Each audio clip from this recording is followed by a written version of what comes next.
ನಮಸ್ಕಾರ ಸ್ನೇಹಿತರೆ, ಮಸ್ತ್ ಮಗ ಚಾನಲ್ಗೆ ಸ್ವಾಗತ. ನಾನು ಅಮರ್ ಪ್ರಸಾದ್. ನಾವಿವತ್ತು ನಿಮಗೆ ಒಂದು ಸ್ಟೋರಿ ಹೇಳ್ತೇವೆ. ತುಂಬಾ ವಿಚಿತ್ರವಾದ ಸತ್ಯ ಕಥೆ ಇದು. ಈ ಕಥೆಯಲ್ಲಿ ಎ ಹೆಸರಿನ ಒಬ್ಬ ಯುವಕ ಇದ್ದಾರೆ. ನಾವು ಹೆಸರು ಚೇಂಜ್ ಮಾಡಿದ್ದೀವಿ. ಈತ ಖಾಸಗಿ ಬ್ಯಾಂಕ್ ಒಂದರಲ್ಲಿ 10 ವರ್ಷಗಳಿಂದ ಕೆಲಸ ಮಾಡ್ತಿರೋ ವ್ಯಕ್ತಿ. ಇವಾಗ ಅವರಿಗೆ 30,000 ಸಂಬಳ ಬರ್ತಾ ಇದೆ. ಇವರ ಹತ್ರ ಬೈಕ್ ಇದೆ, ಹೊಸ ಮನೆ ಕಟ್ಟಿಸಿದ್ದಾರೆ, ಮನೇಲಿ ಟ್ರ್ಯಾಕ್ಟರ್ ಇದೆ, ದುಶ್ಚಟಗಳ ಹತ್ತಿರಕ್ಕೂ ಸುಳಿಯದೆ ನಿತ್ಯ ವರ್ಕೌಟ್ ಮಾಡಿಕೊಂಡು ಬಾಡಿ ಬಿಲ್ಡರ್, ಚೆನ್ನಾಗಿ ಮಸ್ಕ್ಯುಲರ್ ಆಗಿ ಫಿಟ್ ಆಗಿ ಕಟ್ಟುಮಸ್ತಾಗಿದ್ದಾರೆ. ಇವರಿಗೆ ಸಂಗೀತದಲ್ಲಿ ಆಸಕ್ತಿ ಇದೆ, ಡ್ರಮ್ ಬಾರಿಸ್ತಾರೆ, 16 ಲಕ್ಷ ಬ್ಯಾಂಕ್ ಬ್ಯಾಲೆನ್ಸ್ ಇದೆ. ಬದುಕೋಕೆ ಯಾವುದೇ ಕೊರತೆ ಇಲ್ಲ.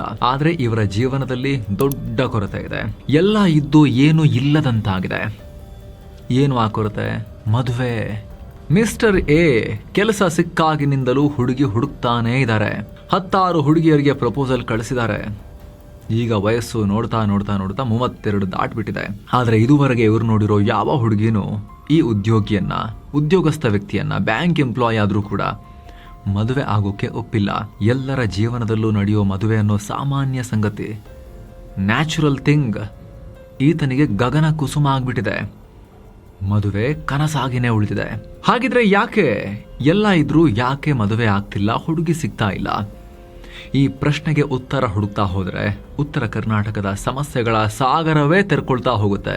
ಹುಟ್ಟಿನಿಂದ ಮದುವೆ ತನಕ ಉತ್ತರ ಕರ್ನಾಟಕದ ಹುಡುಗರಿಗೆ ಮೈ ತುಂಬಾ ಸಮಸ್ಯೆ. ಆರೋಗ್ಯ, ಶಿಕ್ಷಣ, ಉದ್ಯೋಗ, ಆದಾಯ, ಆಸ್ತಿ, ಆಹಾರ, ಮದುವೆ, ಹೀಗೆ ಉತ್ತರ ಕರ್ನಾಟಕದ ಹುಡುಗರು ಫೇಸ್ ಮಾಡ್ತಿರೋ ಸಮಸ್ಯೆಗಳು, ಅವರ ಕಷ್ಟಗಳು ಕೇಳಿದ್ರೆ ಇದು ನಮ್ಮ ಕರ್ನಾಟಕದಲ್ಲಿ ನಡೀತಿರೋದ ಅಂತ ತುಂಬಾ ಜನಕ್ಕೆ ಆಶ್ಚರ್ಯ ಆಗ್ಬೋದು, ಶಾಕ್ ಆಗ್ಬೋದು. ಒಂದು ದೊಡ್ಡ ದುರಂತ, ಒಂದು ಘೋರ ಬಿಕ್ಕಟ್ಟು ಉತ್ತರ ಕರ್ನಾಟಕದ ಹುಡುಗರನ್ನ ಪ್ರತಿಕ್ಷಣವೂ ಕಾಡ್ತಾ ಇದೆ. ಈ ಒಂದೊಂದು ಸಮಸ್ಯೆನ ಕೂಡ ಸ್ನೇಹಿತರೆ, ಕುವೆಂಪು ಅವರ ಮಾತಿನ ಥರ ಸತ್ತಂತಿಹರನು ಬಡಿದೆಚ್ಚರಿಸಲೇಬೇಕು ಅನ್ನೋ ಥರ ನಾವು ಹೇಳಲೇಬೇಕು, ಮಾತಾಡಲೇಬೇಕು. ನಾನು ಕನ್ನಡಿಗ ಅಂತ ಎದೆಯುಬ್ಬಿಸಿ ಹೇಳಿಕೊಳ್ಳೋ ಎಲ್ಲರ ಎದೆಗೂ ಈ ಸಮಸ್ಯೆಗಳು ರೀಚ್ ಆಗಬೇಕು. ಎಲ್ಲರೂ ಈ ಕುರಿತು ತಲೆ ಕೆಡಿಸಿಕೊಳ್ಳಲೇಬೇಕು. ಸೊ ಇವತ್ತಿನ ಈ ವಿಡಿಯೋದಲ್ಲಿ ನಾವು ಉತ್ತರ ಕರ್ನಾಟಕದ ಹುಡುಗರ ಸಮಸ್ಯೆಗಳ ಆಳಕ್ಕೆ ಇಳಿಯೋಣ. ನಾರ್ತ್ ಕರ್ನಾಟಕ ಬಾಯ್ಸ್ ಕಷ್ಟಗಳಿಗೆ ಕಾರಣಗಳನ್ನ ಕೂಡ ತಿಳಿಯೋಣ. ಈ ಸಮಸ್ಯೆಗಳಿಗೆ ಪರಿಹಾರ ಏನು ಅಂತಲೂ ನೋಡೋಣ. ಕೊಂಚ ದೀರ್ಘ ಆಗಿದ್ರೂ ಕೂಡ ಈ ವಿಡಿಯೋನ ಕಡೆ ತನಕ ಮಿಸ್ ಮಾಡಿದೆ ನೋಡಿ ಸ್ನೇಹಿತರೆ. ಆರೋಗ್ಯ ಭಾಗ್ಯಕ್ಕೂ ಬರಗಾಲ. ಪ್ರೀತಿಯ ಸ್ನೇಹಿತರೆ, ನಾವು ಈ ವರ್ಷ ಮಳೆ ಬಂದಿಲ್ಲ, ಬರಗಾಲ ಬಂದಿದೆ ಅಂತೆಲ್ಲ ಮಾತಾಡ್ತಿದ್ದೀವಿ. ಆದ್ರೆ ಉತ್ತರ ಕರ್ನಾಟಕಕ್ಕೆ ಹಲವು ವಿಚಾರಗಳಲ್ಲಿ ಶಾಶ್ವತ ಬರಗಾಲ. ನೀವು ಉತ್ತರ ಕರ್ನಾಟಕದಲ್ಲಿ, ಕರ್ನಾಟಕದ ಉತ್ತರ ಭಾಗಕ್ಕಿರೋ ಈ 16 ಜಿಲ್ಲೆಗಳಲ್ಲಿ ಹುಟ್ಟಿದ್ರೆ ಬಾಲ್ಯದಿಂದಲೇ ನೀವು ಆರೋಗ್ಯದ ವಿಚಾರದಲ್ಲಿ ಸಮಸ್ಯೆ ಎದುರಿಸಬೇಕಾಗತ್ತೆ. ಯಾಕಂದ್ರೆ ದಕ್ಷಿಣ ಕರ್ನಾಟಕಕ್ಕೆ ಹೋಲಿಸಿದ್ರೆ ಉತ್ತರದಲ್ಲಿ ಹಾಸ್ಪಿಟಲ್ಗಳ ಸಂಖ್ಯೆ ತುಂಬಾ ಕಮ್ಮಿ ಇದೆ. 2012ರಲ್ಲಿ ನಡೆದ status and infrastructure of the health sector in Karnataka study ಪ್ರಕಾರ ದಕ್ಷಿಣ ಕರ್ನಾಟಕದಲ್ಲಿ ಪ್ರತಿ 10 ಲಕ್ಷ ಜನರಿಗೆ 184 ಪ್ರಾಥಮಿಕ ಆರೋಗ್ಯ ಕೇಂದ್ರಗಳಿವೆ, PHCಗಳು, ಪ್ರೈಮರಿ ಹೆಲ್ತ್ ಸೆಂಟರ್ಸ್. ಆದರೆ ಉತ್ತರ ಕರ್ನಾಟಕದಲ್ಲಿ ಪ್ರತಿ 10 ಲಕ್ಷ ಜನಸಂಖ್ಯೆ ಇವುಗಳ ಸಂಖ್ಯೆ ಕೇವಲ 149. ದಕ್ಷಿಣದಲ್ಲಿ ಜಯದೇವ, ನಿಮ್ಹಾನ್ಸ್, ವಿಕ್ಟೋರಿಯಾ, ಮಣಿಪಾಲ್ನಂತಹ ದೊಡ್ಡ ಇನ್ನೂ ಹಲವಾರು ಹಾಸ್ಪಿಟಲ್ಗಳ ದೊಡ್ಡ ನೆಟ್ವರ್ಕ್ಗಳಿವೆ. ಆದರೆ ಉತ್ತರದಲ್ಲಿ ಇಂತಹ ಪ್ರೀಮಿಯಂ ಹಾಸ್ಪಿಟಲ್ಸ್ ತುಂಬಾ ಕಮ್ಮಿ. ಜೊತೆಗೆ ದಕ್ಷಿಣ ಕರ್ನಾಟಕದಲ್ಲಿ ಪ್ರತಿ 250 ರೋಗಿಗಳಿಗೆ ಒಬ್ಬ ತಜ್ಞ ವೈದ್ಯರಿದ್ದಾರೆ. ಆದರೆ ಉತ್ತರ ಕರ್ನಾಟಕದಲ್ಲಿ ಪ್ರತಿ 1000 ರೋಗಿಗಳಿಗೆ ಒಬ್ಬ ತಜ್ಞ ವೈದ್ಯರಿದ್ದಾರೆ. ಎಷ್ಟು ದೊಡ್ಡ ಅಂತರ! ಉತ್ತರ ಕರ್ನಾಟಕದವರು ಒಳ್ಳೆ ಆರೋಗ್ಯ ಸೇವೆ ಪಡೆಯೋದು ಎಷ್ಟು ಕಷ್ಟ. ಜೊತೆಗೆ ಸ್ನೇಹಿತರೆ, ಈ ಭಾಗದವರು ನಾವು ವೈದ್ಯರ ಬಳಿ ಹೋಗೋದೇ ಬೇಡ ಅಂತ ನಿರ್ಧಾರ ಮಾಡಿದ್ರೆ ಅದೂ ಕಷ್ಟ. ಯಾಕಂದ್ರೆ ಆರೋಗ್ಯವಾಗಿರೋಕೆ ಪೌಷ್ಟಿಕ ಆಹಾರ ಬೇಕು. ಆದರೆ UK-ನಲ್ಲಿ, ಯುನೈಟೆಡ್ ಕಿಂಗ್ಡಮ್ ಅಲ್ಲ, ಉತ್ತರ ಕರ್ನಾಟಕದಲ್ಲಿ ಅದು ಕೂಡ ಸಿಗೋದಿಲ್ಲ. ಈಗಲೂ ಉತ್ತರ ಕರ್ನಾಟಕದಲ್ಲಿ 5 ವರ್ಷಕ್ಕಿಂತ ಕೆಳಗಿನ 35% ಮಕ್ಕಳು ದೀರ್ಘಕಾಲಿಕ ಅಪೌಷ್ಟಿಕತೆಯಿಂದ ಬಳಲ್ತಾ ಇದ್ದಾರೆ. ಮಕ್ಕಳ ಸಹಜ ಬೆಳವಣಿಗೆಗೆ ಬೇಕಾಗಿರೋ ಉತ್ತಮ ಆಹಾರ, ಬೇಸಿಕ್ ಆರೋಗ್ಯಕ್ಕೆ ಬೇಕಾಗಿರೋ ಉತ್ತಮ ಆಹಾರ, ಪ್ರೋಟೀನ್, ವೈಟಮಿನ್ಸ್ ಇರೋ ಆಹಾರ ಸಿಗ್ತಾ ಇಲ್ಲ. ಇದರಿಂದ ಮಕ್ಕಳು ಸರಿಯಾಗಿ ಬೆಳೀತಾ ಇಲ್ಲ. ಇದೇ ವರ್ಷ ಕರ್ನಾಟಕ ಸರ್ಕಾರ ರಾಜ್ಯದ 6 ವರ್ಷದ ಒಳಗಿನ 4.79 ಲಕ್ಷ ಮಕ್ಕಳು ಅಪೌಷ್ಟಿಕತೆಯಿಂದ ಸರಿಯಾದ ಎತ್ತರ ಮತ್ತು ತೂಕ ಗಳಿಸಿಲ್ಲ, ಸೊರಗಿ ಕುಬ್ಜರಾಗಿದ್ದಾರೆ ಅಂತ ಹೇಳಿತು. ಇಂಥ ಮಕ್ಕಳ ಸಂಖ್ಯೆ ಬೆಳಗಾವಿಯಲ್ಲಿ 50,000, ವಿಜಯಪುರದಲ್ಲಿ 46,000, ಕಲಬುರಗಿಯಲ್ಲಿ 43,000, ಕೊಪ್ಪಳ 28,000, ಯಾದಗಿರಿಯಲ್ಲಿ 27,000 ಇತ್ತು. ಆದರೆ ದಕ್ಷಿಣ ಕನ್ನಡ, ಚಿಕ್ಕಮಗಳೂರು, ರಾಮನಗರ, ಹಾಸನ, ಕೊಡಗು, ಉಡುಪಿ ಅಂತ ದಕ್ಷಿಣ ಭಾಗದ ಜಿಲ್ಲೆಗಳಲ್ಲಿ ಈ ಸಂಖ್ಯೆ ತುಂಬಾ ಕಮ್ಮಿ, 1, 2, 3 ಸಾವಿರ ಇತ್ತಷ್ಟೇ. ಒಬ್ಬ ಉತ್ತರ ಕರ್ನಾಟಕದ ಯುವಕ ಯುವತಿ ಅಪೌಷ್ಟಿಕ ಆಹಾರ ಆರೋಗ್ಯ ಸಮಸ್ಯೆಗೆದ್ದು ಶಾಲೆಗೆ ಹೋಗಬೇಕು ಅಂದ್ರೆ ಅಲ್ಲೂ ದೊಡ್ಡ ಸಮಸ್ಯೆ ಇದೆ. ಶಾಲೆಗಳಲ್ಲಿ ಶಿಕ್ಷಣದ ಕಥೆ ಬಿಡಿ, ಪ್ರಾಣ ಉಳಿದ್ರೆ ಸಾಕು. ಸ್ನೇಹಿತರೆ, ನಮ್ಮ ಬಡ ಉತ್ತರ ಕರ್ನಾಟಕದ ಹುಡುಗ ಹುಡುಗಿಯರು ವಿದ್ಯಾಭ್ಯಾಸ ಮಾಡಿ ಮುಂದೆ ಬರೋಣ ಅಂತ ಸರ್ಕಾರಿ ಶಾಲೆಗೆ ಹೋಗ್ತಾರೆ. ಸರ್ಕಾರಿ ಶಾಲೆಗಳಲ್ಲಿ ಉತ್ತಮ ಶಿಕ್ಷಣ ಸಿಗೋದು ದೂರದ ಮಾತು, ಪ್ರಾಣ ಉಳಿದ್ರೆ ಸಾಕು ಅನ್ನೋ ಸ್ಥಿತಿ ಇರುತ್ತೆ. ನೋಡಿ, ಕರ್ನಾಟಕದಲ್ಲಿ 46,174 ಸರ್ಕಾರಿ ಶಾಲೆಗಳಿವೆ.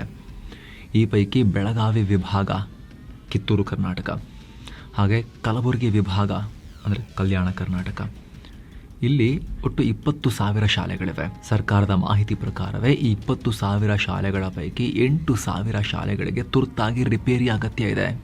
ಉದುರು ಹೋಗೋ ಲೆಕ್ಕಾಚಾರದಲ್ಲಿದ್ದಾವೆ. ತಲೆ ಮೇಲೆ ಒಳಗಿರೋ ಮಕ್ಕಳು ತಲೆ ಮೇಲೆ ಬಿದ್ದರೆ ಏನು ಮಾಡ್ತೀರಾ, ಆ ಸ್ಟೇಟಸ್ನಲ್ಲಿದ್ದಾವೆ. ಇತ್ತೀಚೆಗೆ ಜೂನ್ 12ನೇ ತಾರೀಕು ಸಂಡೇ ಕಲಬುರಗಿಯ ಆಳಂದ ತಾಲೂಕಲ್ಲಿ ಸರ್ಕಾರಿ ಹಿರಿಯ ಪ್ರಾಥಮಿಕ ಶಾಲೆಯೊಂದರ ರೂಫ್ ಸ್ಲ್ಯಾಬ್ ಮಕ್ಕಳು ಕೂರೋ ಬೆಂಚ್ಗಳ ಮೇಲೆ ಬಿತ್ತು. ಸಂಡೇ ಅದೃಷ್ಟಕ್ಕೆ ಮಕ್ಕಳು ಸಂಡೇ ಆಗಿರೋ ಕಾರಣ ಸ್ಕೂಲ್ನಲ್ಲಿ ಇರಲಿಲ್ಲ. ಜೂನ್ನಲ್ಲಿ ಕಲಬುರಗಿಯ ಸರ್ಕಾರಿ ಕಾಲೇಜಿನ ಚಾವಣಿ ಕುಸಿದು 4 ವಿದ್ಯಾರ್ಥಿನಿಯರು ಗಾಯಗೊಂಡಿದ್ರು. ಉತ್ತರ ಕರ್ನಾಟಕದ ಶಾಲೆಗಳಲ್ಲಿ ಗಟ್ಟಿಮುಟ್ಟಾದ ಕಟ್ಟಡಗಳಿಲ್ಲ, ಕುಡಿಯೋ ನೀರಿನ ವ್ಯವಸ್ಥೆ ಇಲ್ಲ, ಶೌಚಾಲಯ ಇಲ್ಲ, ಕಾಂಪೌಂಡ್ ಇಲ್ಲ, ಬೇಸಿಕ್ ಲೈಬ್ರರಿ ಇಲ್ಲ, ಶಾಲೆಗಳಲ್ಲಿ ಕಂಪ್ಯೂಟರ್ ಲ್ಯಾಬ್ಗಳಿಲ್ಲ. ಒಂದಿಷ್ಟು ಶಾಲೆಗಳಲ್ಲಿ ಇವೆಲ್ಲ ಇದ್ರೂ ಕೂಡ ಮಕ್ಕಳಿಗೆ ಪಾಠ ಮಾಡೋಕೆ ಶಿಕ್ಷಕರಿಲ್ಲ. ಯಾಕಂದರೆ ಕರ್ನಾಟಕದಲ್ಲಿ ಭರ್ತಿ 85,000 ಶಿಕ್ಷಕರ ಪೋಸ್ಟ್ಗಳು ಖಾಲಿ ಇವೆ. 2025-26 unified district information system for education ಪ್ಲಸ್ನ ರಿಪೋರ್ಟ್ ಪ್ರಕಾರ ರಾಜ್ಯದಲ್ಲಿ ಒಬ್ಬರೇ ಶಿಕ್ಷಕರಿರೋ ಭರ್ತಿ 8,042 ಶಾಲೆಗಳಿವೆ. ಸಿಂಗಲ್ ಟೀಚರ್ ಇರೋ ಈ ಶಾಲೆಗಳಲ್ಲಿ ಭರ್ತಿ 2,10,000 ಮಕ್ಕಳು ಓದ್ತಾ ಇದ್ದಾರೆ. ಈ ಕೊರತೆಯಿಂದಾಗಿ ಶಿಕ್ಷಣದಲ್ಲಿ ಉತ್ತರ ಕರ್ನಾಟಕ ತುಂಬ ಹಿಂದೆ ಉಳಿದಿದೆ. 2011ರ ಜನಗಣತಿ ಪ್ರಕಾರ ದಕ್ಷಿಣ ಕರ್ನಾಟಕದಲ್ಲಿ ಸಾಕ್ಷರತೆ ಪ್ರಮಾಣ 75-88% ಇದ್ದರೆ ಉತ್ತರದಲ್ಲಿ 51-70%. ಬೇರೆ ಬೇರೆ ಜಿಲ್ಲೆಗಳಲ್ಲಿ ಬೇರೆ ಬೇರೆ ಇದೆ. ಇದು ಬಟ್ ನಿಮಗೆ ರಫ್ ಐಡಿಯಾ ಸಿಗುತ್ತೆ ಈ ಡೇಟಾ ನೋಡಿದಾಗ. ಈಗಲೂ SSLC ಮತ್ತು PUC ಫಲಿತಾಂಶ ನೋಡಿ ಉತ್ತರ ಕರ್ನಾಟಕದ ಶಿಕ್ಷಣದ ಕ್ವಾಲಿಟಿ ಗೊತ್ತಾಗುತ್ತೆ. 2026ರ SSLC ಫಲಿತಾಂಶದಲ್ಲಿ ದಕ್ಷಿಣ ಕನ್ನಡ ಮೊದಲ ಸ್ಥಾನದಲ್ಲಿದ್ದರೆ ಕಲಬುರಗಿ ಕೊನೆಯ ಸ್ಥಾನದಲ್ಲಿತ್ತು. ಇಲ್ಲಿ ನಾವು ನಿಮಗೆ ಯಾರೂ ಬಹಿರಂಗವಾಗಿ ಹೇಳದ ಸತ್ಯವೊಂದನ್ನು ಹೇಳಿಬಿಡ್ತೀವಿ. ಉತ್ತರ ಕರ್ನಾಟಕದಲ್ಲಿ SSLC ಪರೀಕ್ಷೆ ಅಂದರೆ ಶುದ್ಧ ನಾಟಕ ನಡೆಯುತ್ತೆ. ಅಲ್ಲಿ ಪೋಷಕರಿಂದ ಶಿಕ್ಷಕರ ತನಕ ಇಡೀ ವ್ಯವಸ್ಥೆನ ಮುಂದೆ ನಿಂತು ನಕಲು ಮಾಡಿಸಿರೋದು ಕೂಡ ನಾವು ನೋಡಿದ್ದೀವಿ. ಶಿಕ್ಷಕರೇ ಎಕ್ಸಾಮ್ ರೂಮ್ಗೆ ಹೋಗಿ ಮಕ್ಕಳ ಕೈಗೆ ಕಾಪಿ ಚೀಟಿ ಕೊಟ್ಟಿರೋದು ಕೂಡ ಆಗಿದೆ. ಆದರೂ 10-15% ಮಕ್ಕಳು ಫೇಲ್ ಆಗ್ತಿದ್ದಾರೆ. ಯಾಕಂದರೆ ಉತ್ತರ ಕರ್ನಾಟಕದ ಎಷ್ಟೋ ಮಕ್ಕಳಿಗೆ ನೋಡಿಕೊಂಡು ಬರೆಯೋ ಸ್ಕಿಲ್ಲನ್ನು ಕೂಡ ಹೇಳ್ಕೊಡೋಕೆ ನಮ್ಮ ಸಿಸ್ಟಮ್ ಕೈಲಿ ಆಗ್ತಾ ಇಲ್ಲ. ಅಷ್ಟು ಅಧೋಗತಿ. ಹಾಗಂತ ಉತ್ತರ ಕರ್ನಾಟಕದಲ್ಲಿ ಪ್ರತಿಭಾವಂತರು ಇಲ್ಲ ಅಂತಲ್ಲ, ಲಕ್ಷ ಬ್ರಿಲಿಯಂಟ್ ಮೈಂಡ್ಗಳಿವೆ. ಅವರಿಗೆ ಬೆಸ್ಟ್ ಎಜುಕೇಷನ್ ಸಿಗ್ತಾ ಇಲ್ಲ ಅಷ್ಟೇ. ಕಳಪೆ ಶಿಕ್ಷಣ ವ್ಯವಸ್ಥೆಯಲ್ಲೇ ಲಕ್ಷ ಮಕ್ಕಳು ಚೆನ್ನಾಗಿ ಓದಿ ಪಾಸ್ ಆಗ್ತಾರೆ. ಹೀಗೆ ಪಾಸ್ ಆದವರಿಗೆ ಉತ್ತರದಲ್ಲಿ ಉದ್ಯೋಗಾವಕಾಶಗಳಿದಾವ? ಜಾಬ್ಸ್ ಇದೆಯಾ ಅಲ್ಲಿ? ಇಲ್ಲ, ಉದ್ಯೋಗಾವಕಾಶಗಳೇ ಇಲ್ಲ. ಸರ್ಕಾರಿ ನೌಕರಿಯೊಂದೇ ಗುರಿ.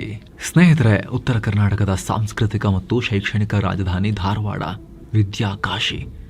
ಧಾರವಾಡದ ಶ್ರೀನಗರ ಅನ್ನೋ ಪ್ರದೇಶ ಅಂತೂ ಕೋಚಿಂಗ್ ಸೆಂಟರ್ಗಳ ಹಬ್. ಇಲ್ಲಿ ಎಲ್ಲಿ ನೋಡಿದ್ರೂ ಕೈಯಲ್ಲಿ ನೋಟ್ಬುಕ್ ಹಿಡ್ಕೊಂಡು ಸ್ಪರ್ಧಾತ್ಮಕ ಪರೀಕ್ಷೆಗಳಿಗೆ ಟ್ರೈನಿಂಗ್ ಪಡೆಯೋಕೆ ಹೋಗೋ ಯುವಕ ಯುವತಿಯರು ಕಾಣಿಸ್ತಾರೆ. ಧಾರವಾಡದಲ್ಲಿರೋ 100 ಕೋಚಿಂಗ್ ಸೆಂಟರ್ಗಳಲ್ಲಿ 100 ಯೂತ್ಸ್ ಕೋಚಿಂಗ್ ಪಡಿತಾ ಇದ್ದಾರೆ. ಬಾಡಿಗೆ ರೂಮ್ ಮಾಡಿಕೊಂಡು ಸಾವಿರಾರು ರೂಪಾಯಿ ಖರ್ಚು ಮಾಡಿಕೊಂಡು ಸ್ಟಡಿ ಮಾಡ್ತಾರೆ. ಒಂದಲ್ಲ 5, 6, 7, 8 ವರ್ಷ ಓದ್ತಾರೆ. ಎಲ್ಲರ ಜೀವನದ ಏಕೈಕ ಗುರಿ ಒಂದು ಸರ್ಕಾರಿ ನೌಕರಿ. ಅದು ಏನಾದರೂ ಆಯಿತು, ಸರ್ಕಾರಿ ಜಾಬ್. ಕೆಲವರಂತೂ ಸರ್ಕಾರಿ ನೌಕರಿ ಹಿಡಿಯೋ ತನಕ ಮನೆಗೆ ಹೋಗಲ್ಲ ಅಂತ ಡಿಸೈಡ್ ಮಾಡಿ ಧಾರವಾಡದಲ್ಲಿ ತಪಸ್ಸು ಮಾಡ್ತಾರೆ. ಹಿಂದೆ ಹಿಮಾಲಯಕ್ಕೆ ತಪಸ್ಸು ಮಾಡೋಕೆ ಹೋಗ್ತಿದ್ರು, ಆ ಥರ ಧಾರವಾಡಕ್ಕೆ ಒಂದು ತಪಸ್ಸು ಮಾಡ್ತಾರೆ. ರೈಲ್ವೆ ಇಲಾಖೆಯ D ಗ್ರೂಪ್ ಹುದ್ದೆಯಿಂದ UPSC ತನಕ ಎಲ್ಲ ಪರೀಕ್ಷೆಗಳಿಗೆ ತಯಾರಿ. ಇತ್ತೀಚೆಗೆ ಆರ್ಮಿಗೆ ಹೋಗೋಕ್ಕೂ ಕೋಚಿಂಗ್ ಸೆಂಟರ್ಗಳು ಶುರು ಆಗಿವೆ. ಮೊದಲೆಲ್ಲ ಯೂತ್ಸ್ ಕಾಲೇಜಿಗೆ ಹೋಗುತ್ತಲೇ ಕಸರತ್ತು ಮಾಡಿ ಆರ್ಮಿಗೆ ಸೆಲೆಕ್ಟ್ ಆಗ್ತಾ ಇದ್ರು. ಈಗ ಇದಕ್ಕೂ ಕೋಚಿಂಗ್ ಸೆಂಟರ್ಗಳು ಬಂದಿದ್ದಾವೆ. ಬೆಳಗಾವಿ ಭಾಗದಲ್ಲಿ ಇವುಗಳ ಸಂಖ್ಯೆ ಹೆಚ್ಚೇ ಇದೆ. ಹಾಗಂತ ಕೋಚಿಂಗ್ ಪಡೆಯೋ ಎಲ್ರಿಗೂ ಸರ್ಕಾರಿ ಜಾಬ್ ಸಿಗುತ್ತಾ? ಖಂಡಿತ ಇಲ್ಲ. ಇತ್ತೀಚೆಗಂತೂ ಸರ್ಕಾರಿ ನೇಮಕಾತಿಗಳೇ ಕಮ್ಮಿಯಾಗಿವೆ. ಆದರೂ ನಮ್ಮ ಉತ್ತರ ಕರ್ನಾಟಕದ ಹುಡುಗ ಹುಡುಗಿಯರು ತಮ್ಮ ಯೌವನದ ಅಮೂಲ್ಯ 5-10 ವರ್ಷಗಳನ್ನು ಸರ್ಕಾರಿ ನೌಕರಿಯ ಗುರಿಗಾಗಿ ಕರಗಿಸ್ಬಿಡ್ತಾ ಇದ್ದಾರೆ. ಹಬ್ಬ ಅಂದರೆ 1-2% ಜನಕ್ಕಷ್ಟೇ ಸಕ್ಸಸ್ ಸಿಗೋದು, ಒಂದಲ್ಲ ಒಂದು ರೀತಿಯಲ್ಲಿ. ಉಳಿದವರೆಲ್ಲರೂ ಕೂಡ ಕಾದು ಕರಗಿ ಹೋಗ್ತಾ ಇದ್ದಾರೆ. ತುಂಬ ಜನ ಫೇಲ್ ಆಗ್ತಿದ್ದಾರೆ. ಯಾಕೆ ಸ್ನೇಹಿತರೆ, ಯಾಕೆ ಉತ್ತರ ಕರ್ನಾಟಕದ ಯುವಕ ಯುವತಿಯರು ಸರ್ಕಾರಿ ಜಾಬನ್ನೇ ಬಯಸ್ತಾರೆ? ಯಾಕಂದ್ರೆ ಉತ್ತರ ಕರ್ನಾಟಕದಲ್ಲಿ ಬೇರೆ ಉದ್ಯೋಗದ ಅವಕಾಶಗಳೇ ಇಲ್ಲ.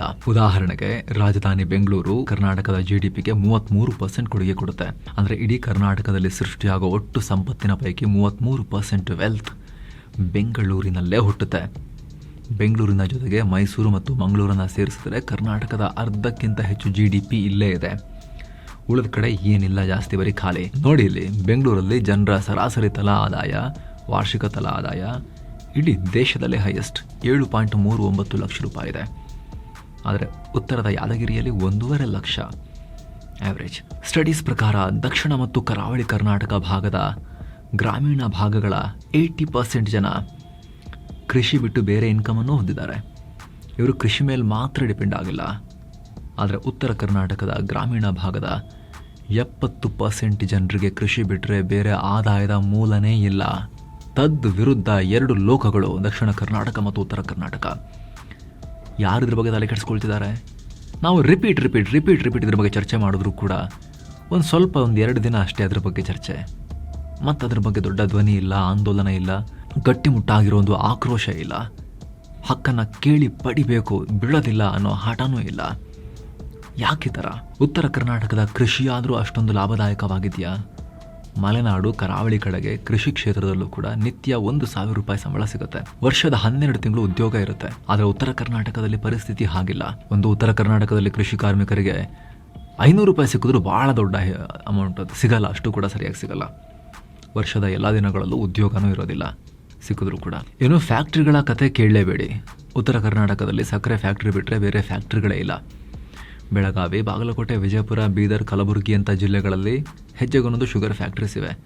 ಕಬ್ಬಿನ ಕಟಾವು ನಡೆಯೋ ಸೀಸನಲ್ಲಿ ಮಾತ್ರ ಇಲ್ಲಿ ಉದ್ಯೋಗ ಇರುತ್ತೆ, ಉಳಿದ ದಿನಗಳಲ್ಲಿ ಇರೋದಿಲ್ಲ. ಈ ಫ್ಯಾಕ್ಟ್ರಿಗಳು ಕೂಡ ಸಿಬ್ಬಂದಿಗೆ ದೊಡ್ಡ ವೇತನ ಕೊಡಲ್ಲ, 10,000 ರಿಂದ 15,000 ರೂಪಾಯಿ ಕೊಡ್ತಾರೆ. ನಮ್ಮ ಯುವಜನತೆ ವರ್ಷದಲ್ಲಿ 6 ತಿಂಗಳು ಎಷ್ಟು ಕಮ್ಮಿ ಸ್ಯಾಲ್ರಿ ದುಡಿದು ಆ ಬಳಿಕ ಮನೇಲಿರೋಕ್ಕಾಗತ್ತಾ? ಆಗಲ್ಲ. ಅದು ಬಿಟ್ಟರೆ ಬೇರೆ ಆಪ್ಷನ್ನೇ ಇಲ್ಲ. ಅವರು ಮಲೆನಾಡು ಆ ಕಡೆ ಎಲ್ಲ ಬಂದು ಎಸ್ಟೇಟು, ತೋಟ ಅಂತ ಕೃಷಿ ಕಾರ್ಮಿಕರಾಗಿ ಶುಂಠಿ ಹೊಲ ಅಲ್ಲೆಲ್ಲ ಕಮ್ಮಿ, ಮತ್ತು ಅಲ್ಲಿಗೆ ಉತ್ತರ ಕರ್ನಾಟಕದಿಂದ ಬಂದು ತೊಗೊಳ್ತಿದ್ದಾರೆ ಅಂದರೆ ಓಕೆ ಅವ್ರು ಕಮ್ಮಿಗೆ ಮಾಡ್ತಾರೆ ಅಂತೇಳಿ ಅಲ್ಲೂ ಕಮ್ಮಿ ಕೊಡ್ತಾರೆ. ಹೀಗಾಗಿ ಡಿ ಗ್ರೂಪ್ ಆದರೂ ಪರವಾಗಿಲ್ಲ, ಸರ್ಕಾರಿ ನೌಕರಿಯನ್ನೇ ಹಿಡಿಯೋಣ ಅಂಥೇಳಿ ಕೋಚಿಂಗ್ ಹೋಗ್ತಾರೆ. ವರ್ಷಾನುಗಟ್ಟಲೆ ಕೋಚಿಂಗ್ ಪಡೆದವರ ಪೈಕಿ ಹಲವರು ಕಡೆಗೆ ಸ್ವಂತ ಉದ್ಯೋಗನೂ ಇಲ್ಲದೆ, ಸ್ಕಿಲ್ ಕೂಡ ಇಲ್ಲದೆ, ಸರ್ಕಾರಿ ಜಾಬ್ ಕೂಡ ಇಲ್ಲದೆ ತಮ್ಮ 30s ಅತಂತ್ರರಾಗ್ತಾರೆ. ಹೀಗೆ ಅತಂತ್ರರಾಗೋರಿಗೆ ಕಾಡೋ ಮುಂದಿನ ಸಮಸ್ಯೆನೇ ಮದುವೆ. ಸರ್ಕಾರಿ ನೌಕರಿ, ಸಿಕ್ಕಾಪಟ್ಟೆ ಜಮೀನು ಇದ್ರೆ ಮಾತ್ರ ಮದುವೆ. ಸ್ನೇಹಿತರೆ, ಇತ್ತೀಚಿನ ವರ್ಷಗಳಲ್ಲಿ UK ಮದುವೆಗೆ 2 ಅಘೋಷಿತ ನಿಯಮ ಬಂದಿವೆ. ಹುಡುಗಿ ಕಡೆಯವರು ಸರ್ಕಾರಿ ನೌಕರಿ ಇರೋ ಹುಡುಗನೇ ಬೇಕು ಅಂತ ಡಿಮಾಂಡ್ ಮಾಡ್ತಾ ಇದ್ದಾರೆ. ಕೆಲವರಿಗೆ ಸರ್ಕಾರಿ ನೌಕರಿಯೂ ಬೇಕು, ಜೊತೆಗೆ ಆಸ್ತಿ ಪಾಸ್ತಿನೂ ಜೋರಾಗಿರಬೇಕು. ಸರ್ಕಾರಿ ನೌಕರಿನೂ ಇಲ್ಲ, 10,000 ಎಕರೆ ಜಮೀನು ಇಲ್ಲದೇ ಇರೋರಿಗೆ ಕನ್ಯೆ ಸಿಗ್ತಾ ಇಲ್ಲ. ನಾವು ಆರಂಭದಲ್ಲೇ ಹೇಳಿದ ಮಿಸ್ಟರ್ ಎನ ಕಥೆಯನ್ನು ನೆನಪು ಮಾಡ್ಕೊಳ್ಳಿ. ಬ್ಯಾಂಕ್ ಎಂಪ್ಲಾಯ್ 10 ವರ್ಷಗಳಿಂದ ಅವರು ಕೆಲಸ ಮಾಡ್ತಿದ್ದಾರೆ. ಆರ್ಥಿಕವಾಗಿ ದೈಹಿಕವಾಗಿ ಗಟ್ಟುಮುಟ್ಟಾಗಿರೋ ಮಿಸ್ಟರ್ ಎಗೇನೆ ಹುಡುಗಿಯರು ಸಿಗ್ತಾ ಇಲ್ಲ. ವಯಸ್ಸು 32 ದಾಟಿದ್ರೂ ಮದುವೆ ಆಗ್ತಾ ಇಲ್ಲ. ಕಾರಣ, ಮಿಸ್ಟರ್ ಎಗೆ ಸರ್ಕಾರಿ ನೌಕರಿ ಇಲ್ಲ, ಜೊತೆಗೆ 10,000 ಎಕರೆ ಜಮೀನೂ ಇಲ್ಲ. ಮಿಸ್ಟರ್ ಎ ಒಂದು ಎಕ್ಸಾಂಪಲ್ ಅಷ್ಟೇ. ಈ ಥರ ಜೀವನದಲ್ಲಿ ಸೆಟಲ್ ಆಗಿದ್ರು, ಒಂದು ಮಟ್ಟಿಗೆ ಸ್ಟೆಬಿಲಿಟಿ ಇದ್ರು, ಡಿಸಿಪ್ಲಿನ್ ಇದ್ರೂ, ಒಳ್ಳೆ ಸ್ಕಿಲ್ ಕಲಿತು ಫಿನಾನ್ಷಿಯಲಿ ಸ್ಟೇಬಲ್ ಆಗಿದ್ರೂ ಕೂಡ ಸಾಕಷ್ಟು ಯುವಕರಿಗೆ ಮದುವೆ ಆಗ್ತಾ ಇಲ್ಲ, ಹುಡುಗಿ ಸಿಗ್ತಾ ಇಲ್ಲ.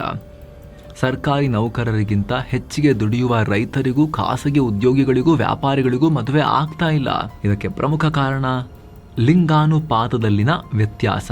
10-20 ವರ್ಷಗಳ ಹಿಂದೆ ಉತ್ತರ ಕರ್ನಾಟಕದಲ್ಲಿ ಹೆಣ್ಣು ಮಕ್ಕಳನ್ನ ಹೆರೋದು ಪಾಪ ತರ ಆಗಿತ್ತು. 2-3 ಹೆಣ್ಣು ಮಕ್ಕಳನ್ನ ಹೆತ್ತ ಬಡ ಪೋಷಕರನ್ನ ಜನ ಅಪರಾಧಿಗಳ ತರ ನೋಡ್ತಾ ಇದ್ರು. ಯಾಕಂದ್ರೆ 2-3 ಹೆಣ್ಣು ಮಕ್ಕಳಿಗೆ ಮದುವೆ ಮಾಡಿಕೊಡೋದು ಭಾರಿ ಕಷ್ಟ ಅನ್ನೋ ಲೆಕ್ಕಾಚಾರ. ಹೀಗಾಗಿ ಜನ ಗಂಡು ಮಕ್ಕಳನ್ನ ಬಯಸ್ತಾ ಇದ್ರು. ಕಾನೂನು ಬಿಗಿಯಾಗೋ ಮುನ್ನ ಹೆಣ್ಣು ಭ್ರೂಣ ಹತ್ಯೆನ ಕೂಡ ಮಾಡಿಸ್ತಾ ಇದ್ರು. ಇದರ ಎಫೆಕ್ಟ್ ಈಗ ಆಗ್ತಾ ಇದೆ. 2011 ಜನಗಣತಿ ಪ್ರಕಾರ ಉತ್ತರ ಕರ್ನಾಟಕದಲ್ಲಿ ಪ್ರತಿ 1000 ಪುರುಷರಿಗೆ 960 ಮಹಿಳೆಯರಿದ್ರು. ಅಂದರೆ 40 ಮಹಿಳೆಯರು ಕಮ್ಮಿ. ಈಗ ಮಹಿಳೆಯರ ಸಂಖ್ಯೆ ಇನ್ನಷ್ಟು ಕುಸ್ತಿರೋ ಚಾನ್ಸಸ್ ಇದೆ. ಹೀಗಾಗಿ ಎಲ್ಲ ಹುಡುಗರಿಗೂ ಹುಡುಗಿ ಸಿಗಲ್ಲ. ಹಾಗಾಗಿ ಸ್ಪರ್ಧೆ ಕಮ್ಮಿ ಇರೋ ಕಾರಣಕ್ಕೆ ಹುಡುಗಿಯರಿಗೆ ಇಂಥ ಹುಡುಗನೇ ಬೇಕು ಅಂತ ಆರಿಸಿಕೊಳ್ಳೋ ಸ್ವಾತಂತ್ರ್ಯ ಬಂದಿದೆ. ಇದರಲ್ಲಿ ಇನ್ನೊಂದು ಟ್ರೆಂಡ್ ಇದೆ. ಹುಡುಗನಿಗೆ ಸರ್ಕಾರಿ ನೌಕರಿ ಇಲ್ಲದೆ ಇದ್ರೂ ಪರವಾಗಿಲ್ಲ, ಬೆಂಗಳೂರಲ್ಲಿ ಕೆಲಸ ಮಾಡ್ತಿರ್ಬೇಕು. ನಮ್ಮ ಮಗಳು ಗಂಡನ ಜೊತೆ ಬೆಂಗಳೂರಲ್ಲಿ ವಾಸ ಮಾಡಬೇಕು, ಇಲ್ಲಿ ಯಾಕೆ? ಅಂತ ಯೋಚನೆ ಮಾಡೋರು ಹೆಚ್ಚಾಗ್ತಿದ್ದಾರೆ. ಅಂಡ್ ಈ ಟ್ರೆಂಡ್ ಸ್ವಲ್ಪ ಬೇರೆ ಕಡೆಗೂ ವ್ಯಾಪಿಸ್ತಾ ಇದೆ, ಕೇವಲ ಉತ್ತರ ಕರ್ನಾಟಕ ಮಾತ್ರ ಅಲ್ಲ. ಬೆಂಗಳೂರಿನಲ್ಲಿ ಉದ್ಯೋಗ, ಊಟ ಸೆಟ್ ಆಗದೆ ಪರದಾಟ. ಬೆಂಗಳೂರಲ್ಲಿ ಒಳ್ಳೆ ಜಾಬ್ ಮಾಡಿದ್ರೆ ಹುಡುಗಿ ಸಿಗಬಹುದು, ಲೈಫ್ ಸೆಟಲ್ ಆಗಬಹುದು ಅಂತ ಓದಿರೋ ಉತ್ತರ ಕರ್ನಾಟಕದ ಯುವಜನತೆ ಬೆಂಗಳೂರಿಗೂ ಬರ್ತಾರೆ, ಕೆಲಸವನ್ನೇನೋ ಹಿಡಿತಾರೆ. ಆದರೆ ಬೆಂಗಳೂರಲ್ಲಿ ಮತ್ತೊಂದು ರೀತಿಯ ಸಂಕಟ ಪಡ್ತಾರೆ. ಉತ್ತರ ಕರ್ನಾಟಕದ ಮೇನ್ ಫುಡ್ ಜೋಳದ ರೊಟ್ಟಿ, ಪಲ್ಯ. ಬೆಂಗಳೂರಲ್ಲಿ ಎಲ್ಲ ಕಡೆ ಅವ್ರಿಗೆ ಈ ಥರ ಸಿಗಲ್ಲ.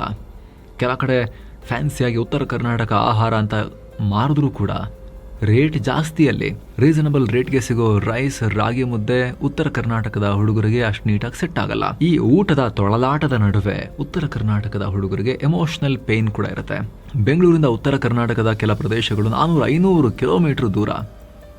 ಮತ್ತೆ ಊರಿಗೆ ಹೋಗಿ ಬರೋಕ್ಕಾಗಲ್ಲ. ಒಮ್ಮೆ ಹೋದರೆ 3-4 ಸಾವಿರ ರೂಪಾಯಿ ಬೇಕು ಮಿನಿಮಮ್. ಹೀಗಾಗಿ ದುಡಿಯೋ ಟೈಮ್ನಲ್ಲಿ ಅಪ್ಪ ಅಮ್ಮನೊಂದಿಗೆ ಇರೋಕ್ಕಾಗಲ್ಲ, ಫ್ಯಾಮಿಲಿಯೊಂದಿಗೆ ಇರೋಕ್ಕಾಗಲ್ಲ, ಒಂಟಿತನ ಕಾಡುತ್ತವ್ರನ್ನ.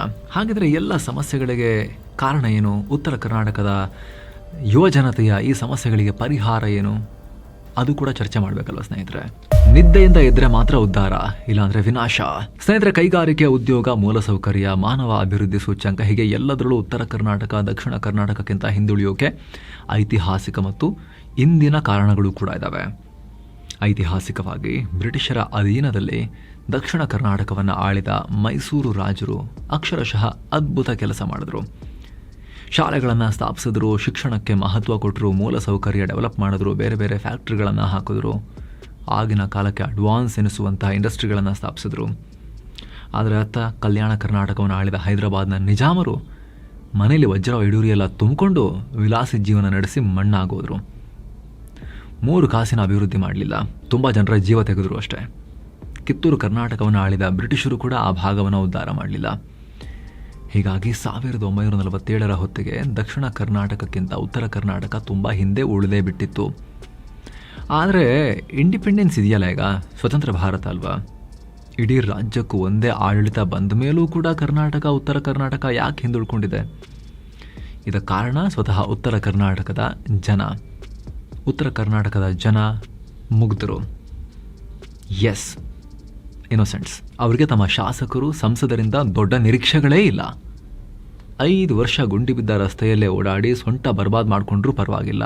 ಅಣ್ಣ ಹೋದಾಗ ಸಿಕ್ಕಿದ್ರೆ ಸಾಕು, ಕಾಫಿ ಕೊಟ್ಟರೆ ಸಾಕು, ಅಣ್ಣಂಗೆ ಜೈ, ನಮ್ಮ ಜಾತಿಯವನಿಗೆ ಜೈ.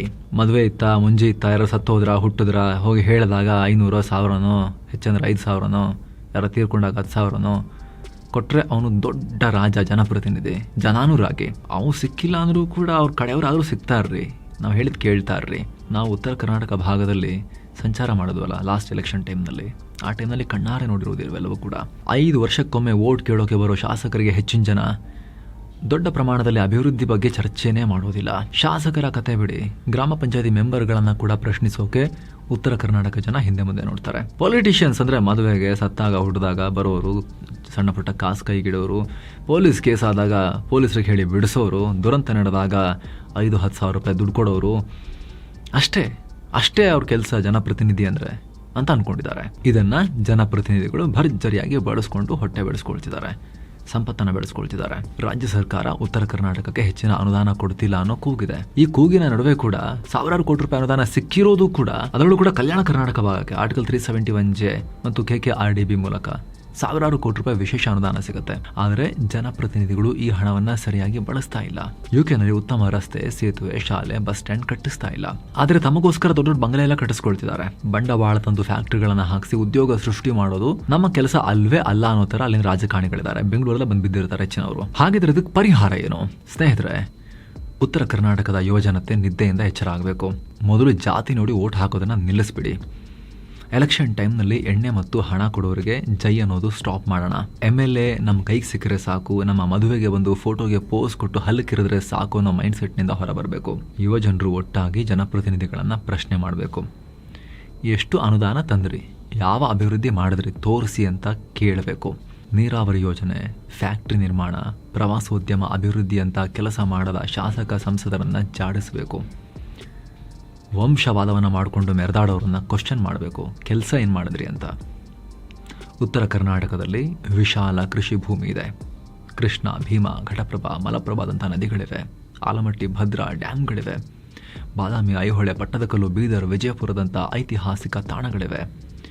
ಜಸ್ಟ್ ಪ್ರವಾಸೋದ್ಯಮ ಚೆನ್ನಾಗಿ ಮಾಡಿ ಅದಕ್ಕೆ ಬೇಕಾಗಿರೋ ಮೂಲಸೌಕರ್ಯ ಮಾಡಿದ್ರೂ ಕೂಡ ಉತ್ತರ ಕರ್ನಾಟಕದಲ್ಲಿ ಅದೆಷ್ಟೋ ಜಾಬ್ಸ್ ಕ್ರಿಯೇಟ್ ಮಾಡ್ಬೋದು. ದುರಂತ ಅಂದರೆ ಬಾದಾಮಿಯ ಗುಹೆಗಳಿಗೆ, ಐಹೊಳೆಯ ದೇಗುಲಗಳಿಗೆ ಹೋಗೋ ದಾರಿಯಲ್ಲೇ ಕೊಳಕು ತುಂಬಿಕೊಂಡಿದೆ.